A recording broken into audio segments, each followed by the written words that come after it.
and welcome to our channel. Today, we have a very special guest with us, Mrs. Shushmita Bose, a very prominent figure at the Siliguri Subdivisional Court. Ma'am, we are very honored to have you here with us and to share your insights and experiences. Thank you for joining us today. Thank you. From the part of the IILS, I'm very much grateful, and because you gave me a chance to say something regarding our today's topic, like a special act POCSO. Yes, ma'am. Ma'am like আপনারা এটা আমাদের honour যে আপনাকে interview করতে পারছি, আপনি নিজের valuable time আমাদের সাথে শেয়ার করতে পারছেন, এটা আমাদের জন্য অনার একটা। ম্যাম, আপনি যদি নিজের ব্যাপারে একটা ব্রিফ ইন্ট্রোডাকশন দিতে পারেন আমাদের ভিউয়ার্সদেরকে। অ্যাকচুয়ালি আমি সিন্স 2000 থেকে আমি প্র্যাকটিস করছি শিলিগুড়ি সাব ডিভিশনাল কোর্ট, তখন ছিল ক্যালকাটা হাইকোর্ট। রিসেন্টলি ফ্রম 2019 থেকে আমাদের এখানে জলপাইগুড়ি সার্কিট বেঞ্চ হয়েছে। টু সাম এক্সটেন্ট আমরা সেখানেও মানে দুটোতেই আর কি আমরা করি আর কি, সাব ডিভিশনাল কোর্ট আমাদের honourable high court and district court Darjeeling as well as Jalpaiguri, as because আমাদের যে জিওগ্রাফিক্যাল যে পজিশন শিলিগুড়ির, সেক্ষেত্রে জলপাইগুড়ি আমাদের পার্টলি ডিস্ট্রিক্ট কোর্ট আর দার্জিলিংও আমাদের পার্টলি ডিস্ট্রিক্ট কোর্ট। তো আমি স্টার্ট করি 2000-এ ক্রিমিনাল প্র্যাকটিস। আমার সিনিয়র ছিলেন শিলিগুড়ির অন্যতম খুব নামকরা একজন মানুষ, শ্রী উৎপল রঞ্জন সরকার। তার আন্ডারেই আমি আমার প্র্যাকটিস শুরু করি। তারপরে সিভিল ক্রিমিনাল বোথ সাইডে কিছু ব্যাংকিংসেও আমি করি। তারপরে 2011-এ আমি পাবলিক প্রসিকিউটর হিসেবে সেশনস কেসগুলো ডিল করি। দেন এগেন সেটার সাথে আমাদের আবার 2019-এ যখন স্পেশাল অ্যাক্ট ইন্ট্রোডিউস হওয়ার পরে যখন শিলিগুড়ি কোর্টে আবার এটা 2017 থেকে স্টার্ট হলো, তার আগে আমাদের টোটাল পক্সো কেসগুলো হতো দার্জিলিংয়ে। তো সেই 2019 থেকে আমি আবার এই স্পেশাল কেসগুলো ডিল করি। ডিফেন্সেও আমরা আমাদের সেশনস স্পেশাল অ্যান্ড আদার্স যা সিভিল ম্যাটার আছে, ক্রিমিনাল ম্যাটার আছে, এই সমস্ত কিছু নিয়ে নিয়ার অ্যাবাউট 24 ইয়ার্স আমার প্র্যাকটিসিং লেন্থ চলছি। অনেক অনেক বছর ধরে আপনি ফিল্ডে আছেন। তো ম্যাম, আপনি যদি একটু ডেসক্রাইব করতে পারেন আপনার experiences handling cases related to POCSO act. Relating to POCSO act বলতে যে বললাম, পক্সো একটা খুব মানে আ ভেরি স্পেশাল অ্যাক্ট, এবং এই অ্যাক্টটা স্পেশালি যে এনুমারেটেড হয়েছিল, সেটার যে মেন অবজেক্ট, পক্সো অ্যাক্টের যে মেন অবজেক্ট, সেই অবজেক্টটা হচ্ছে যে প্রোটেকশন অফ চাইল্ড, যেটা চাইল্ড মিনস যারা 18 বিলো 18 ইয়ার্স।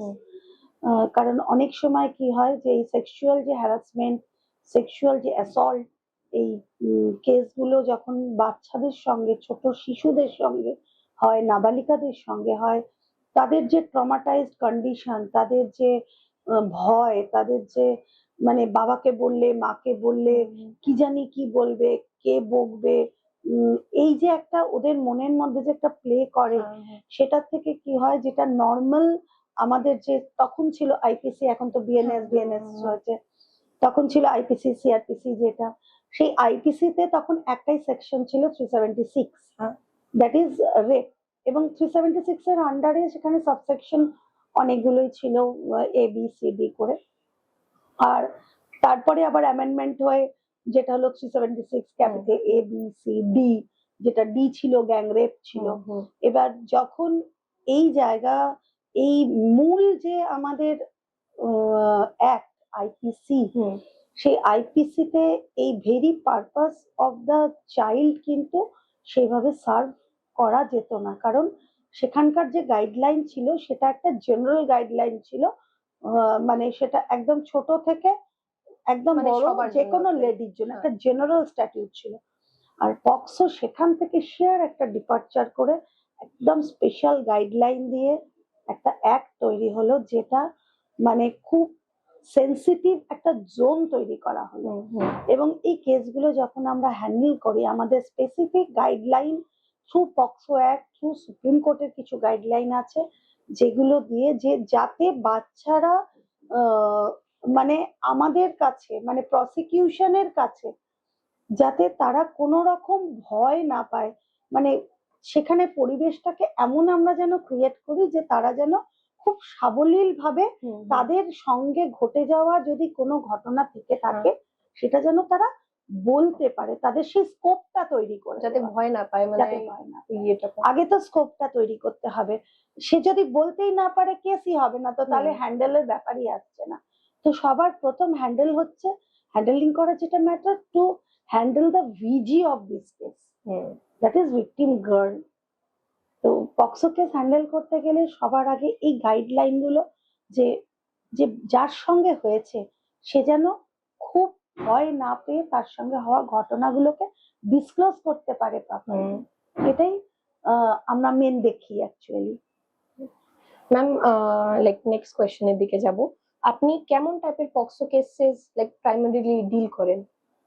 পক্সো কেসের টাইপ বলতে পক্সো তো one type of case, it is POCSO case, সেখানে মানে ওটার আদার্স কোনো টাইপ হয় না। মানে এবার সেখানে কিছু মানে সেটাকে এটা বলা যেতে পারে যে যেমন একটা অ্যাক্টের তো অনেকগুলো সেকশন থাকে, তো সেকশন ওয়াইজ সেই মানে সেই অফেন্সটার যে অ্যাকচুয়াল পজিশনটা, যে কেউ টাচ করলো সেখানে কি হবে, কোথাও অ্যাগ্রাভেটেড হলো সেখানে কি হবে, কোথাও প্রাইভেট পার্টসে অনলি ফিঙ্গারিং করা হলো তখন কি হবে, মানে এইভাবে সেটাকে ইলাস্ট্রেট করা আছে অ্যাক্টে, মানে পক্সোর আলাদা কোনো টাইপ হয় না। মানে আপনি অল ওভারটা দেখেন, মানে অল ওভার পক্সো অ্যাক্টের আন্ডারে যা আছে, যতগুলো সেকশনস আছে, যতগুলো পিনাল সেকশনস আছে, সেই পিনাল সেকশনস ওয়াইজ যেভাবে আমাদের কাছে কেসগুলো আসে আমরা সেভাবেই সেগুলোকে ডিল করি। যা অ্যাভেলেবেল আমাদের কাছে এভিডেন্সেস থাকে সেই টোটাল অ্যাভেলেবেল এভিডেন্সেস গুলোকে পেরিউজ করে। লাইক আপনার কাছে মোস্টলি কেমন টাইপের এরকম পক্সো কেসেস, যেরকম আপনার অ্যাগ্রাভেটেড অ্যাসল্ট হয়ে গেল, দেন পেনিট্রেটিভ বা জাস্ট লাইক হয় না যে হাত হাত লাগিয়েছে, ভুলভাবে হাত লাগিয়েছে, মানে আপনার কাছে কেমন টাইপের কেসেস মোস্টলি আসে? আমাদের কাছে মানে ওভারঅল পক্সো কেস যেগুলো হয় সেখানে যে কিছু কেসেস থাকে, অবশ্যই কিছু কেসেস থাকে যে কেসেস গুলো ফেস অফ দ্য কেস দেখলে আমরা বুঝতে পারি যে সেখানে অ্যাকচুয়াল ম্যাটারটা নেই, সেগুলো বেশিরভাগ ক্ষেত্রে আন্ডার সেকশন 12 বা পক্সো অ্যাক্টের ক্ষেত্রে under section 8 O to some extent আসে, যেগুলো হয়তো কোনো সময় দেখা যায় যে জমি নিয়ে একটা গন্ডগোল, সেটাকে করতে একটা পক্সো কেস করা হয়েছে উল্টে পাল্টে, বা কোনো সময় নিজেদের মধ্যে কোনো একটা এনিমিটি আছে, দ্যাটস ওয়াই একটা হ্যারাসমেন্টের জন্য পক্সো, সেটা কিন্তু ফেস অফ দ্য কেস দেখলে কোর্টও বুঝতে পারেন এবং আমরাও বুঝতে পারি। এটা এটা যখন হ্যান্ডেল করা হয় এটার যে সিরিয়াসনেসটা থাকে সেটার তুলনায় যখন অরিজিনালি সেখানে প্রত্যেকটা এভিডেন্স থেকে, সে ভিজি স্টেটমেন্ট হোক, মেডিকেল হোক, আদার্স রিলেটেড এভিডেন্সেস হোক, এই সমস্ত কিছুগুলোর থেকে যখন আমরা দেখি যে হ্যাঁ মানে সিরিয়াসনেসটা সেই জায়গায় যে the case has originally been happen, সেটার যে সিরিয়াসনেস সেটা যত তাড়াতাড়ি সম্ভব, যত কম সময় সম্ভব আমরা সাজেস্ট করি পুলিশ অথরিটিকে চার্জশিটটা খুব কম দিনের মধ্যে দেওয়ার জন্য, এবং চার্জশিটটা দিলে কি হবে আমরা ট্রায়ালটা খুব তাড়াতাড়ি প্রসিড করতে পারবো। এটাই আমরা সবার আগে চাই যে যেগুলো অরিজিনালি খুব সেন্সিটিভ ম্যাটার সেগুলো যেন খুব তাড়াতাড়ি চার্জশিট হয়। ম্যাম, আপনি এমন কিছু unique legal and procedural challenges এর লাইক সম্মুখীন হয়েছেন in POXO cases in comparison to normal like criminal cases? POCSO কেসে তো অলওয়েজ চ্যালেঞ্জের মুখে, অ্যাজ বিকজ পক্সো কেসে যেটা সব থেকে মেইন প্রবলেম, এই রিসেন্টলি একটা কেস হয়েছে লাস্ট ইয়ার, মানে সেটা এখন ট্রায়াল চলছে। বাচ্চাটা at the time of incident বাচ্চাটার বয়স ছিল 3 বছর, এখন বাচ্চাটার বয়স 4.5 years নিয়ার অ্যাবাউট। এবার একটা 3 বছরের বাচ্চা সঙ্গে যেটা হয়েছে সেখানে ফিঙ্গারিং অ্যাসল্ট হয়েছিল, that is under section 6 of POCSO act. এই বাচ্চাটার যে স্টেটমেন্ট, সেই স্টেটমেন্টটাকে মানে ওই বয়সের একটা বাচ্চা অ্যাকচুয়ালি বডি পার্টস এর কোনটার কি নেম সেটাই কিন্তু ভালোভাবে জানে না। আমরা স্কুলে পাঠিয়ে তাদেরকে এরম করে বলি this is hand, this is eyes, this is leg, এরকম ভাবে আমরা শেখাই। তো সেখানে তার সঙ্গে যখন একটা এই ধরনের ইনসিডেন্ট হচ্ছে, মানে সে তখন মানে যখন হয়েছে তখন যেহেতু সেখান থেকে ব্লিডিং বা আদার্স ছিল, তখন মানে দেন এন্ড দেয়ার যখন তাকে কেউ জিজ্ঞেস করছে সে হয়তো বলছে যে আমার এখানে কষ্ট হচ্ছে, as because there was bleeding। কিন্তু আফটার 1.5 year যখন হচ্ছে তখন তার সেখানে ব্লিডিং নেই, ইনজুরিটা হিল হয়েছে টু সাম এক্সটেন্ট। এবার 1.5 year পরে এসে মানে 3 years and 4.5 years, তো তার যে মেইন যেখানে তার যে কারণে পক্সো অ্যাট্রাক্ট করছে সেই যে পার্টিকুলার পোর্শন ওই কেসের, সেটা তার কাছ থেকে যে আমরা বলাবো, কোর্ট যে শুনবেন, কোর্ট যে ডিপোজিশনটা নোট করবেন, এটাই তো একটা চ্যালেঞ্জ। কারণ প্রথমত এই সেক্সুয়াল ব্যাপারটার মিনিংই ওই শিশুটি জানে না। মানে আমরা কোথায়, মানে আমাদের মেন্টালিটি মানে কোন লেভেলে গেলে আমরা একটা 3 বছরের শিশুর সঙ্গে এই ধরনের সেক্সুয়াল অ্যাসল্ট করতে পারি, মানে আমাদের সোসাইটি, সেখানে তাকে কোর্টে এনে, মানে কোর্ট ব্যাপারটা সে বোঝে না, মানে হোয়াট ইজ কোর্ট, এবং সেখানে তাকে কি বলতে হবে সেটা সে বোঝে না। তার কষ্টটা কিন্তু মানে সে যে এক্সপ্রেস করবে, এবং কোর্টের কাছে কিন্তু ডকুমেন্টেশনটাই মেন। অতএব যার ঘটনা তাকে বলতে হবে বা তার মাকে বলতে হবে, এবং যখন তার হয়ে তার মা বা যিনি আইউইটনেস থাকলো বা আদার্সরা বললো, আমাদের যখন কোরিলেট করতে হয়, যখন ডাইরেক্ট এভিডেন্স আমরা ভিজিট থেকে পাচ্ছি না, তখন তো আমাকে কোরিলেট করতে হয়। It is also a challenge.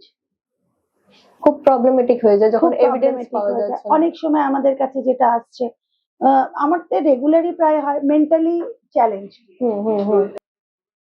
একটা মেন্টালি চ্যালেঞ্জ বাচ্চা, সেই মেন্টালি চ্যালেঞ্জ বাচ্চাটার সঙ্গে রেপ হয়েছে। এবার ও হাত দিয়ে বা ওর যে বডি ল্যাঙ্গুয়েজ সেটা দিয়ে ও কিছু হয়তো বোঝাতে পারছে, বাট কোর্টের কাছে কিন্তু ল্যাঙ্গুয়েজ চাই, ক্লিয়ার কাট ল্যাঙ্গুয়েজ চাই। তো তখন তাকে বোঝানো, ইন্টারপ্রেটার তাদেরকে আনা, সেই ইন্টারপ্রেটারের ডিফেন্স প্রচুর অবজেকশন করে, সেই সমস্ত ম্যাটার গুলোকে আমাদের ডিফিউজ করে অরিজিনালিটিটা কোর্টে প্লেস করে সেই অ্যাকিউজড এর পানিশমেন্টের জন্য রিপিটেডলি হার্ট করাটাই আমাদের কাছে একটা চ্যালেঞ্জ। খুবই সুন্দরভাবে আপনি এক্সপ্লেন করেছেন এই পয়েন্টটা। এটা সবার জন্য, লাইক আমাদের ভিউয়ার্সদের জন্য খুব একটা ইম্পর্টেন্ট, যারা জানে না, যারা মধ্যবিত্ত ফ্যামিলি বা খুবই লাইক মানে ভীষণ রাস্টিক যারা উইটনেস থাকে না, তাদের জন্য সব থেকে বেশি প্রবলেম। তারা তো এত কিছু জানে না, দে আর ভেরি মাচ রাস্টিক। আর বেশিরভাগ ভিলেজার্স, পুয়ার ভিলেজার্স, তারা যখন আসে কোর্টে, তারা তো শহরটাই চেনে না, কোর্ট তো অনেক দূরের কথা। তাদেরকে ম্যানেজ করে উইটনেস বক্সে তুলে অরিজিনাল, মানে তাদের ভয়টা কাটিয়ে তাদেরকে বলানোটাই একটা চ্যালেঞ্জ। আপনার মতে like the most critical considerations when you prosecute in a POCSO case? আমি তো মানে ক্রিটিক্যাল কনসিডারেশন বলতে আমি মানে এটা এই প্রত্যেকটা স্টেপসই ক্রিটিক্যাল কনসিডারেশন। মানে একটা ভিজি যেটা নট উইজ নট নর্মাল, সেই তাদেরকে যখন ফেস করি, প্লাস অনেক সময় হয় মানে এখন গাইডলাইন অনুযায়ী অ্যাকিউজড কে কখনো ভিজির সামনে আনা হয় না, একটা কার্টেন থাকে, একটা পর্দা থাকে, যাতে ওই অ্যাকিউজড কে বারবার দেখলে সে যেন কোনোভাবে ট্রমাটাইজ না হয়ে পড়ে, তার মাথায় যাতে বারবার ওই রিপিট না হয়, ওই ধরনের একটা ভয়ঙ্কর যে একটা ঘটনা, একটা যে সিন, এটা যে হয় না। এবং সেটা যখন ওরা এসে ভয় পায়, সেই ট্রমাটাইজ কন্ডিশন থেকে ওদের ফ্রেন্ডলি অ্যাটমসফিয়ারে নিয়ে আসাটাও আমাদের কাছে খুব ক্রিটিক্যাল, খুবই একটা ইম্পর্টেন্ট বিষয়। এটা ইম্পর্টেন্ট বিষয়। ম্যাম, আপনি কিভাবে একটি চাইল্ড উইটনেস কে অ্যাপ্রোচ করেন যেখানে you have to collect very sensitive and like potentially traumatic testimony from the child witness? মানে আমাদের অলওয়েজই যেটা করতে হয় না, চাইল্ড ফ্রেন্ডলি অ্যাটমসফিয়ারটাকে আগে ক্রিয়েট করতে হয়। যখন একটা বাচ্চা আসে কোর্টে, মানে ও কোর্টে এসছে এটা তো আমরা বোঝাই না, তার জন্য কিন্তু ওর সঙ্গে যখন ওর মাকে সবসময় বা বাবাকে, মানে যে কোনো একজন গার্জেনকে অলওয়েজ থাকতে দেওয়া, যাতে এটা না ফিল করে কি ও একা, ও কোথায় এসছে ও বুঝতে পারছে না। ওই জন্য এটা কিন্তু আমাদের অ্যাক্টের গাইডলাইনেও আছে, সেই অনুযায়ী ও বাবা বা মা কারুর একজনের সঙ্গে সবসময় থাকবে। প্লাস আমরা যেটা করি যে ও আসার পর এমনি তোমার নাম কি, যেমন একটা বাচ্চাকে দেখলে সাধারণভাবে একটা মানুষ যেটা জিজ্ঞাসা করে, তারপর আমরা যেটা চেষ্টা করি, ও যেটা ভালোবাসে সাধারণত চকলেট বা আইসক্রিম বা একটা ছোট কোল্ড ড্রিঙ্কস, এগুলো বাচ্চারা খুব পছন্দ করে। আমরা সেটা চেষ্টা করি অ্যারেঞ্জ করতে, যাতে ও আমাকে ওর নিজের কেউ ভাবে, মানে একটা যাতে মানে ও যাতে আমাকে একটা গুড ফিল করে যে না এই আন্টিটা আমার ভালো আন্টি, একটা গুড আন্টি। মানে ওখানে তো আমি আমাকে নিজেকে লয়ার বলবো না, একটা আমি আন্টি, তো না এই আন্টিটা আমাকে চকলেট দিয়েছে, আমি না একটা ফ্রেন্ড হয়ে গেলাম, মানে ইমপ্লাইডলি একটা ফ্রেন্ড হলাম। তো যখন দেওয়া হয় তারপর আবার জিজ্ঞাসাও করা হয় চিপস খাবে, তো এখন তো বাচ্চারা ভীষণ চিপস খেতে ভালোবাসে, তো চিপস আমার ক্লার্কদেরকে দিয়ে চিপসটা আনিয়ে তারপরে যখন একটা মানে এটা কি হয় মানে যে কোনো ক্ষেত্রেই একটা যেটা তোমার পছন্দের সেটা যখনই কেউ অফার করবে তখনই মনে হয় যে সেই দুটো আইডেন্টিটি আর কি একটা ফ্রেন্ডলি রিলেশনশিপে পড়লো, সেটা শিশুর সঙ্গে হোক কি বড়োর সঙ্গে হোক। তো আমরা ওটাই ক্রিয়েট করি, করার পর তখন আস্তে আস্তে বলি সেদিনকে নাম কি, কোথায় থাকো, স্কুলে পড়ো, কার সঙ্গে খেলো, কটা বন্ধু আছে, মানে একটা চাইল্ডকে যা যা জিজ্ঞেস করা হয় সেটা আপ টু 10 ইয়ার্স অব্দি একরকম ভাবে জিজ্ঞাসা করি। 11-12 ইয়ার্স যাদের তাদেরকে একটু অন্যভাবে জিজ্ঞেস করি, আবার যারা অ্যাবভ 15 তাদের জন্য একরকম ভাবে জিজ্ঞাসা করা হয়, কারণ স্টেপস গুলো তো বয়সগুলো আলাদা আলাদা, সবার ম্যাচুরিটি লেভেল আলাদা আলাদা। তো একটা 16 ইয়ার্স যে তাকে আমি যদি শুধু একটা চকলেট অফার করি সেটাতে খুব একটা কিন্তু লাভ হবে না। দ্যাটস ওয়াই আমাদের ওই টেকনিকটাও কিন্তু ওইভাবে আমরা চেঞ্জ করি, যে একটা 15 ইয়ার্স 16 ইয়ার্স গার্লস তাকে এটাই বলি যে যে মানে এটা বোঝানোর চেষ্টা করি যে তুমি যেটাকে স্টিগমা মনে করছো, it is not a stigma, এটা হয়েছে তোমার, কিন্তু তুমি কি চাও যে তোমার সঙ্গে যদি কোনো খারাপ কিছু হয়ে থাকে তাহলে তার যেন হায়েস্ট পানিশমেন্ট হয়, তুমি এটা চাও তো। ফলে ওর ভেতরে যাতে ওর কনফিডেন্সটা বাড়ে সেটা আমরা চেষ্টা করি, যেটা 2 ইয়ার্স 3 ইয়ার্স 4 ইয়ার্স এর ক্ষেত্রে কিন্তু সেই কনফিডেন্স লেভেলটা বাড়ানোর প্রয়োজন পড়ে না, সেখান থেকে আমার অরিজিনালিটিটাকে বের করার প্রয়োজন পড়ে। আর যখনই 14 15 16 17 ইয়ার্স তারা মোটামুটি একটা জানে আর টু সাম এক্সটেন্ট জানে, তাহলে তাদের মধ্যে বলানোর জন্য যেটা দরকার কনফিডেন্স লেভেলটা, তো সেটাকে অটোমেটিক্যালি যখনই আমরা কথার মাধ্যমে তাদেরকে সাহস দেওয়ার মাধ্যমে আমরা যখন বাড়াই তাহলে তারা কোর্টের কাছে বলতে অনেকটা সাবলীল ফিল করে। ম্যাম আপনি যদি একটু চাইল্ড ফ্রেন্ডলি কোর্টস এর ব্যাপারে যদি একটু বলতে পারেন। চাইল্ড ফ্রেন্ডলি কোর্টস, ওটাই বললাম, চাইল্ড ফ্রেন্ডলি কোর্টস বলতে মানে চাইল্ড ফ্রেন্ডলি কোর্টস এই যে ব্যাপারটা, এটার মানেটাই ওই যেটা বললাম যে আমরা সবসময় অফার করি চাইল্ডরা যে জিনিসটা ভালোবাসে, মানে একটা কোর্টরুমের মধ্যে মানে গাইডলাইনে এটাও আছে যে সেখানে যদি আমাদের শিলিগুড়ি সাব ডিভিশনাল কোর্টে এখনো পর্যন্ত যেহেতু মানে আলাদা করে কোনো এস্টাবলিশমেন্ট এখনো তৈরি হয়নি পক্সো কোর্টের, কিন্তু অনেক জায়গায় পক্সো কোর্ট কিন্তু সেপারেটলি চলছে। তো আমাদের এখানে এখনো অব্দি কিছু স্পেসের প্রবলেম আছে বলে ওটা একসঙ্গেই হচ্ছে, সেশনস কোর্টের সঙ্গে পক্সো কোর্ট চলছে। তো সেক্ষেত্রে চাইল্ড ফ্রেন্ডলি মানে হতে পারে এটা যে আমাদের যে চারপাশের যে ওয়ালটা সেটার কালারটাকে আমরা এমন করলাম যে ঢুকে একটা বাচ্চার মনে হলো যে সে একটা কোনো ঘুরতে আসার মানে একটা কোনো ফ্রেন্ডলি জায়গায় এসে পৌঁছেছে। সেখানে জাজ ম্যাডামও যেটা করেন, জাজ ম্যাডামও একদম ওনাকে জাজ যেখানে বসেন তার পাশেই একটা চেয়ার থাকে, যে অন্যান্যরা যেখানে উইটনেস বক্সে উঠে মানে উইটনেসটা ডিপোজিশন দেয়, সেখানে এই পক্সো কেসের ক্ষেত্রে কিন্তু ম্যাডাম নিজের পাশে বসিয়ে তাকে করে তাকে ইয়ে করে বাবা কি হয়েছে, মানে একদম যেন মনে হয় যে বাড়িতে বড় একজন কেউ আমাকে একটা শেল্টার দিচ্ছে, আমি নির্ভয়ে তার কাছে বলতে পারি। তো এই অ্যাটমসফিয়ারটা ক্রিয়েট করা, তার যদি জল খাওয়ার প্রয়োজন হয়, তার কোথাও বলতে কষ্ট হচ্ছে, অনেক সময় ছোট বাচ্চা হলে আমরা একদম মানে ছোট বাচ্চাদের যেরকম করা হয় না যে টেবিলের ওপর বসিয়ে এই বলতো কিরকম হচ্ছে, মানে জাস্ট এইভাবে করা। তো এই টোটাল ক্রিয়েশন গুলোই চাইল্ড ফ্রেন্ডলি অ্যাটমসফিয়ার যেটা আমাদের মানে যেটা ডেকোরামটা অন্য কেসে মেনটেন করা হয়, এই কেসের ডেকোরামটার ক্ষেত্রে একদম যেন চাইল্ড এটা মনে করে যে সে কোনো কোর্টে না, সে কোনো একটা জায়গায় এসছে যেখানে সে এসছে আর 5টা বন্ধুর বাড়ি যেমন যায় সেরকম এসছে, এরকম একটা feeling, so that like she feels at home. হ্যাঁ, সে ফিলস এট হোম।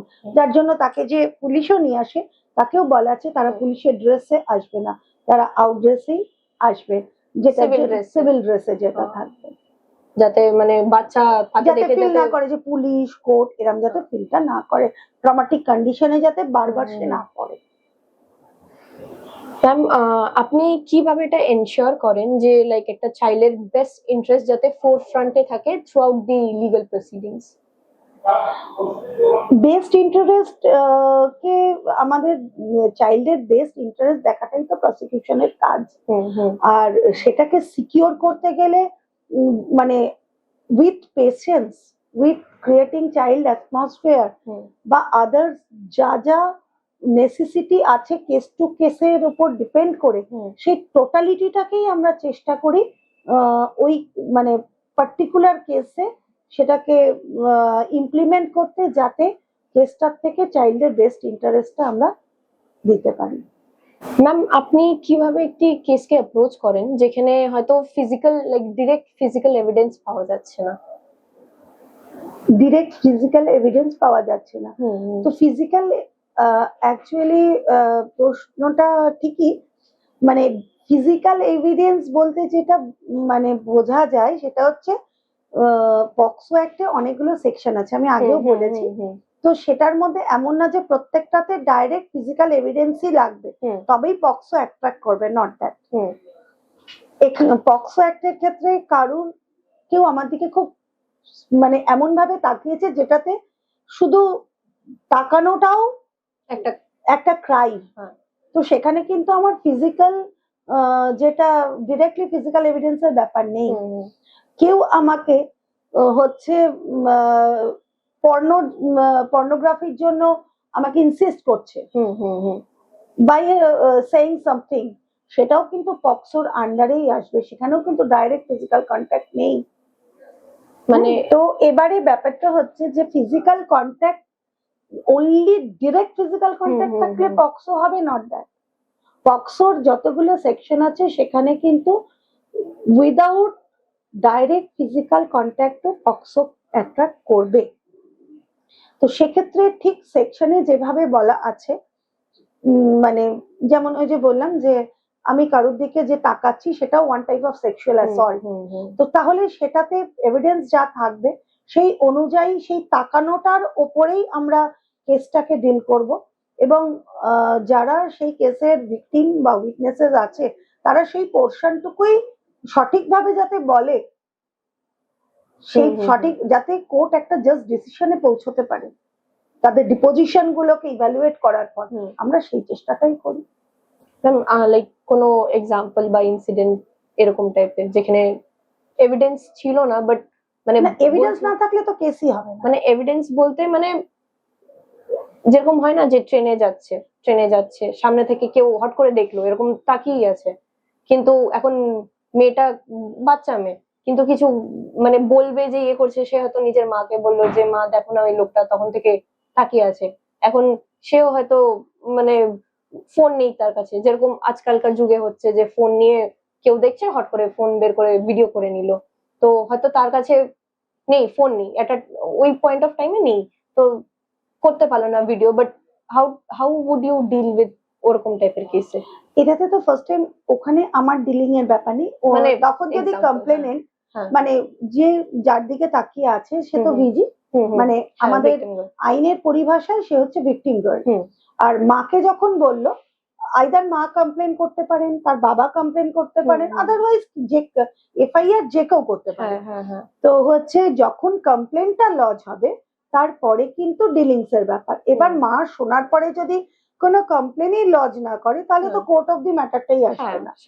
এবার যদি কমপ্লেন লজ করে এবং ফোনে যেটা তুমি বললে যে ভিডিও করতে পারলো না, মানে প্রমাণ দিতে পারলো না, ব্যাপারটা হচ্ছে ভিডিও করাটাই অনলি প্রমাণ না, যে ভিডিও করে রাখলাম ফোন দেখে ওটা কিন্তু সেই ইলেকট্রনিক্স মিডিয়ার কে মাধ্যমে যদি প্রুভ করতে হয় সেটা কিন্তু বেশ লেন্দিয়েস্ট এবং অনেক অন্য প্রসেস আছে সেটা। হ্যাঁ, ইলেকট্রনিক মিডিয়া ইলেকট্রনিক এভিডেন্সেস এর 65B করে সার্টিফিকেশন করে সেটা আসতে হবে, মানে কেউ যদি দেখছে এই দেখুন বললাম আর কোর্ট ওটাকে অ্যাকসেপ্ট করে নিল, নট দ্যাট, এত ইজি না ব্যাপারটা।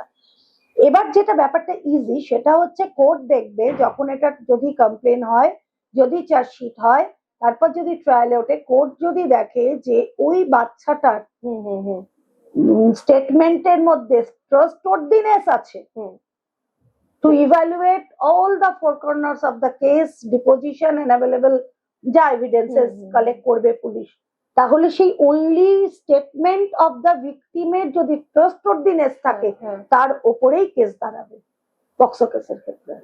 এটাই আমাদের ভিউয়ার্সদের জানার ছিল যে এরকম টাইপের সিচুয়েশনে সেখানে ট্রাস্টওয়ার্দিনেসটা থাকতে হবে, যে এবং সেই ট্রাস্টওয়ার্দিনেসটা কোর্টের কাছে সেটা গ্রহণযোগ্য হতে হবে যে না ভিকটিম যেটা বলছে there is trustworthiness without any medical, without any other statement of any other witnesses. Court can take just and proper decision if there is trustworthiness in the statement of the VG. Next কোয়েশ্চেনের দিকে যাব আমরা। Ma'am, what role do you see for the community awareness and family in preventing POXO cases? আর মা বাবার কি role হয় একটি চাইল্ডের mindset গড়ে তোলার? মা বাবার রোলটা তো সব থেকে বড় রোল আমাদের সমাজে, কারণ একটা শিশু ভূমিষ্ঠ হওয়ার পর প্রথম যাকে দেখে মা এবং বাবা, এবং সেক্ষেত্রে যেটা যে এটা আমার ব্যক্তিগত মতামত, অ্যাজ বিকজ আমি তো সমাজ সংস্কারক নই, কিন্তু সমাজে যখন আমি আছি অবশ্যই সমাজে কিছু অ্যাওয়ারনেস হোক, এটা আমিও চাই, যেটা অ্যাজ এ হোল সমাজের জন্য একটা ভালো বার্তা। তো সেক্ষেত্রে আজকাল মানে আমার মনে হয় যে আমরা ছোট থেকে যখন বড় হই, ফ্রিডম অবশ্যই প্রয়োজন যে কোনো কিছুতেই, কিন্তু ফ্রিডম মিনস যেটা অ্যাকচুয়াল ফ্রিডম মিনস যে তুমি নিজের আত্মসম্মানটাকে বাড়াবে, এটা হচ্ছে ফার্স্ট সেলফ রেসপেক্ট। এই সেলফ রেসপেক্টটাকে গড়ে তুলতে গেলে কিভাবে গড়ে তোলা উচিত সেটা একদম ছোট থেকে যদি বাড়িতে গ্রুমিং হয়, যখনই কেউ নিজেকে সেলফ রেসপেক্ট করবে তখন সে কখনোই কিন্তু ডিসরেসপেক্ট হবে না বাই আদার। তারপরে সেকেন্ডলি হচ্ছে যে ওই যে বললাম ফ্রিডম মানে এটা না রাত্রি 2টোয় আমি মেয়ে বলে বাড়ি ফিরতে পারি, এটা আমার পার্সোনাল মতামত। আমি নিশ্চয়ই, কারণ ভগবান আমাকে ফিজিক্যালি যেভাবে তৈরি করেছে একটা জেন্টসকে সেভাবে তৈরি করেনি। আমার কিন্তু যে স্ট্রেংথ সেটা কিন্তু একটা জেন্টসের থেকে অনেক কম। এটা বায়োলজি, এটা বায়োলজিক্যাল, এটা তো আমার হাতে না, এটা আমাকে ভগবান তৈরি করেছে। তো আমি যখনই এখন কোনো কাজে, আজকে কেউ হসপিটালাইজড আছে, অবশ্যই আমি রাত্রি 2টো কেন, আমাকে রাত্রি যখন তখন আমাকে বেরোতে হবে, করতে হবে। বাট এই যে আজকাল যেটা টিনেজারদের ক্ষেত্রে হয় আর কি, বাবা মা বললেও তারা শোনে না, রাত নেই বিরেত নেই, বন্ধুদের সঙ্গে বেরোচ্ছে, পার্টি করছে, হয়তো অনেক রাত হয়ে গেল, বললো যে মা আজকে আমি বন্ধুদের বাড়ি থেকে যাচ্ছি।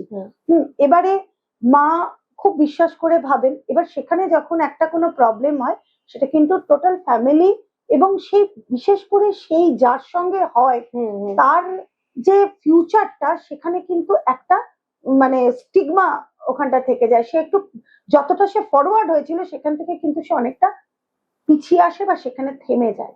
তো সেই জায়গাগুলোকে মা এবং বাবা হিসেবে আমাদের উচিত যে কোন জিনিসটা ন্যায় আর কোন জিনিসটা অন্যায়, এটা একদম ছোট থেকে শেখানো, না এবং হ্যাঁ এর মাধ্যমে। ছেলে মেয়ে যা চাচ্ছে নিশ্চয়ই দেব, কিন্তু সেই দেওয়ার মধ্যেও একটা লিমিট আমরা যদি রাখি, তাহলে না পাওয়ার দুঃখ না থাকলে পাওয়ার আনন্দ আসে না। তো সেই জন্য এই ব্যালেন্সিংটা বাবা মার জন্য খুব জরুরি।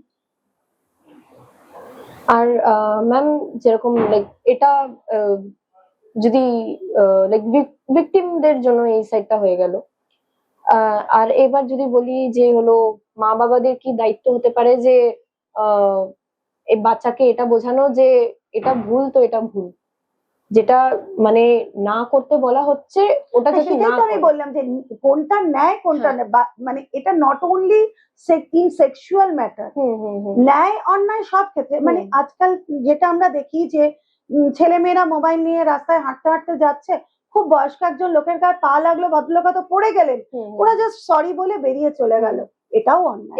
এই একটা মাইন্ডসেট, যে মানে এই যে একটা মাইন্ডসেট, নিউক্লিয়ার ফ্যামিলি থেকে জয়েন্ট ফ্যামিলি, এই যে দুটোর মধ্যে মাইন্ডসেটটা একটু আলাদা থাকে। নিউক্লিয়ার ফ্যামিলি হলেও আমরা যদি ছোট থেকে মানে সঠিক এবং বেঠিকের যে তারতম্য, যে ডিফারেন্স, এটা যদি আমরা ইনজেক্ট করতে পারি আমার সন্তানের মধ্যে, ওটা আলটিমেট, ওটা তৈরি হবে তার মধ্যে, এবং যেটা ওকে আগামীতে অনেক বেশি এগিয়ে নিয়ে যাবে। শুধু পড়াশোনা না, একটা অ্যাকচুয়াল মানুষ হওয়া দরকার। পড়াশোনায় সবাই ফার্স্ট হবে না, কিন্তু মানুষ সবাই হবে। একটা মানুষ হওয়ার প্রয়োজন। তুমি যখনই মানুষ তৈরি হবে, তোমার ফিউচার উজ্জ্বল হবে। ফার্স্ট না হলেও তুমি লাস্ট হবে না।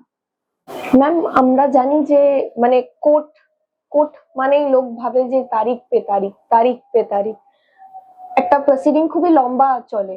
তো আপনার মতে এই যে পক্সো কেসেস যেগুলো খুবই লম্বা চলে, যেখানে অন্য এজেন্সিজ এর ইনভলভমেন্ট থাকে, যেরকম আপনার পুলিশ হয়ে গেল বা ওয়েলফেয়ার কমিটি, মানে যেখানে প্রসিডিংসটা খুবই লম্বা চলে যাচ্ছে, ওই জায়গাগুলো আপনারা কিভাবে হ্যান্ডেল করেন? আর কিভাবে ওই প্রসিডিংস যাতে একটু কম টাইমে, একটু যাতে অত লম্বা না যায়, একটু কমে যাতে হলো জিনিসটা সলভ হয়ে যায়, ওটা আপনারা কিভাবে হ্যান্ডেল করেন? অ্যাকচুয়ালি কোর্ট মানে তারিখ পে তারিখ, এই ব্যাপারটা কিছুটা ঠিক এই কারণে যে আমাদের অল ওভার ইন্ডিয়ায় যা কোর্টের এস্টাবলিশমেন্ট আছে আর যা কেসেস আছে, সেই এস্টাবলিশমেন্ট, জাজেস অ্যান্ড টোটাল ইনফ্রাস্ট্রাকচারের তুলনায় কেসের নাম্বার অফ কেসটা অনেকটাই বেশি। তাই প্রত্যেকটা কোর্টের ওপরে ভীষণই প্রেশার থাকে। তাও মানে যেগুলো সেন্সিটিভ কেস, যেগুলো পক্সো হোক, এনডিপিএস হোক, এই সমস্ত যেগুলো স্পেশাল কেসেস, সেগুলোতে কিন্তু খুব তাড়াতাড়ি আমরা ট্রায়ালটাকে স্টার্ট করতে চাই। এবং সেই ক্ষেত্রে রিসেন্টলি আমাদের স্টেট গভর্নমেন্টও একটা বিল করেছে, অপরাজিতা বিল, যেটা অলরেডি বিধানসভায় পাস হয়েছে, কিন্তু এখনো অবধি প্রেসিডেন্টের সিগনেচার হয়নি বলে সেটা আইনে অ্যাক্ট হয়নি। যাই হোক, সেটাতে যেটা গভর্নমেন্টও চেয়েছে যে যাতে মানে 21 ডেজ এর মধ্যে চার্জশিট হয়ে যায়, কারণ পক্সো কেসে অ্যাকচুয়ালি না খুব বেশি সাক্ষীর প্রয়োজন নেই। ওই যে আমি কিছুক্ষণ আগেই বললাম যে ভিকটিমের স্টেটমেন্টেই যদি টর্ডিনেস থাকে, তাহলে that is sufficient to prove the case. তো সেই জন্য খুব কম সাক্ষী আমরা পুলিশ অথরিটি, যারা ইনভেস্টিগেটিং অথরিটি থাকেন, তাদেরকে আমরা বলি যে ভিজি, তার সঙ্গে তার গার্জেন, কমপ্লেনেন্ট, ডক্টর, মোটামুটি এইটুকু সাক্ষী যদি আমরা প্রপারলি খুব তাড়াতাড়ি সময় করতে পারি চার্জশিটে তাদের নামটা দিয়ে, তাহলে কিন্তু এই তারিখটা খুব কম লাগে। এবং যেটা আমাদের দিক থেকে, প্রসিকিউশনের দিক থেকে সবসময় যেটা চেষ্টা থাকে যে চার্জশিটটা যত তাড়াতাড়ি সম্ভব পুলিশের সঙ্গে কমিউনিকেট করে সেই চার্জশিটটাকে দিতে বলা। চার্জশিটটা ফাইল না হলে, যতক্ষণ না চার্জশিটটা ফাইল না হচ্ছে, চার্জ ফ্রেম করা যাচ্ছে না। আর চার্জ ফ্রেম হচ্ছে the first step of trial. First step of trial. তো এই চার্জটা ফ্রেম করলেই তারপরে এভিডেন্স।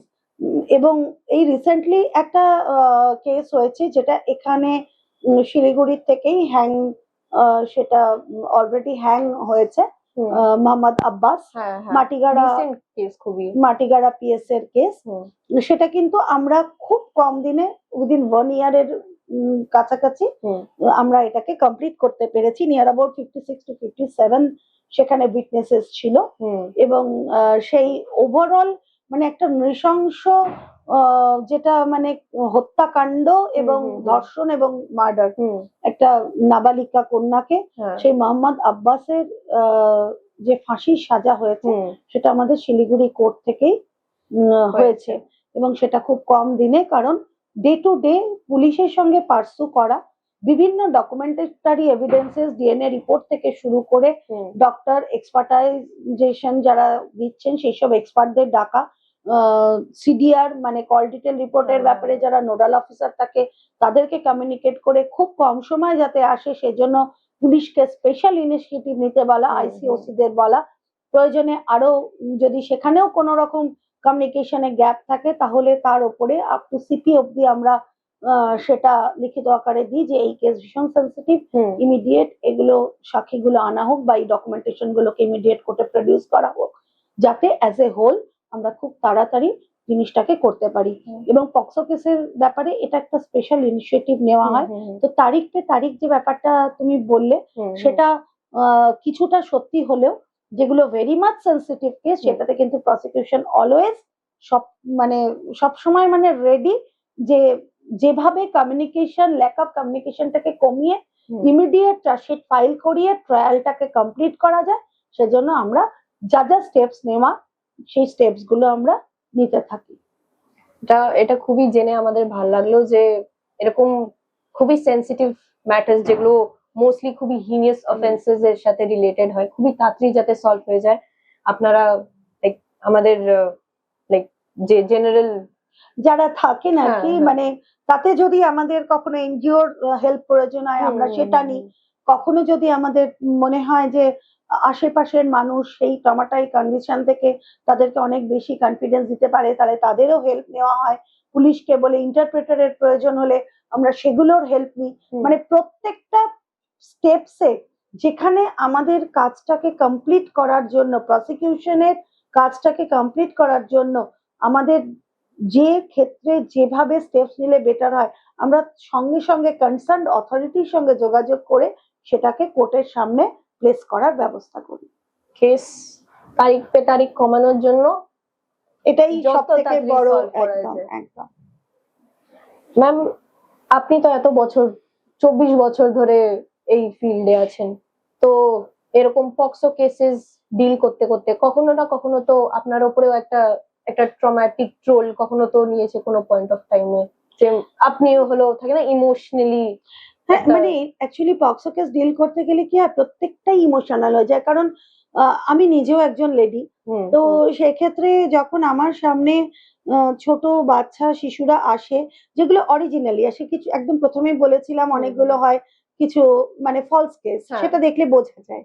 তো সেগুলো যখন হয় তখন আমার নিজের খুব খারাপ লাগে যে এই ধরনের ফলস কেস করে একটা বাচ্চাকে সামনে রেখে তার গার্জেনই হোক বা যেই হোক, তারা কি করে এই ধরনের একটা সেন্সিটিভ কেসকে ইউজ করছেন ফর তাদের নিজস্ব কোনো এনিমিটি বা কোনো বেনিফিটকে কনসিডার করার জন্য। এটা আমার সব থেকে বেশি, আমি যেটা হয় তার থেকেও বেশি আমি ট্রমাটিক কন্ডিশনে যাই যখন দেখি ফলসলি এটা ইউজ হচ্ছে। এই সেকশন এই মারাত্মক একটা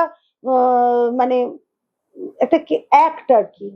এবং আর যখনই আমার সামনে এই ধরনের কোনো শিশুরা আসে, বিশেষ করে মেন্টালি চ্যালেঞ্জ একদম শিশু যারা বলতেও পারছে না, তাদেরকে বলাই, তখন বাড়ি ফিরে এটাই মনে হয় যে মানুষ এতটা হিংস্র হতে পারে। এর থেকে তো জুতে মনে হয় যারা থাকে তারাও আমাদের প্রতি অনেকটা বেশি দয়া পরবশ। লোক কতটা নিচে নামতে পারে এই দেখে নিচে নয়, হিংস্র নিচে নামাটা তো ওটা মেন্টালিটিটা নিচে নামা, বাট নিজে কতটা হিংস্র, যে একটা মার্ডারের তুলনায় একটা রেপ কিন্তু অনেক বেশি হিনিয়াস অফেন্স বলে আমি মনে করি। আর সেই জায়গায় যদি হলো শিশু থাকে তাকে হলো ভুল দেখানো, তাকে কখনো দেখছি তাকে চকলেট খাওয়ার লোভ দেখিয়ে নিয়ে যাচ্ছে, কখনো দেখছি হাতে 10 টাকা গুজে দিয়ে তাকে নিয়ে গিয়ে এই তার নিজস্ব যে প্রলোভন, সেটাকে সে তার পারপাসটাকে সে সার্ভ করছে। অতএব সে কতটা হিংস্র, কতটা আমাদের সমাজের এখনো সচেতনতা প্রয়োজন, সেটাই আমি তখন ফিল করি। ম্যাম, আমরা এখন লাস্ট কোয়েশ্চেনের দিকে চলে আসছি। আপনার হিসাবে একজন successful public prosecutor who deals in POCSO related cases হওয়ার জন্য কি কি স্কিলস হওয়া উচিত? পক্সো রিলেটেড কেস হওয়ার জন্য যেটা সব থেকে মেইন জিনিস, যে এটা তো একটা চাইল্ডদের নিয়ে কেস, তো চাইল্ড ফ্রেন্ডলি বিহেভিয়ারটা সবার আগে সেই যিনি করবেন তার মধ্যে এটা থাকা উচিত। আর একটা জিনিস থাকা উচিত, যেটা যিনি ওই বাচ্চাটার সঙ্গে কথা বলছেন, সেই বাচ্চাটা যেন তাকে বিশ্বাস করতে পারে, তাকে ভরসা করতে পারে। সেই অ্যাক্সেসটা তৈরি করাটাও তার নিজের ওপরে, যে তাকে যেন বিশ্বাস করে সেই বাচ্চা সমস্ত কিছু ডিসক্লোজ করতে পারে।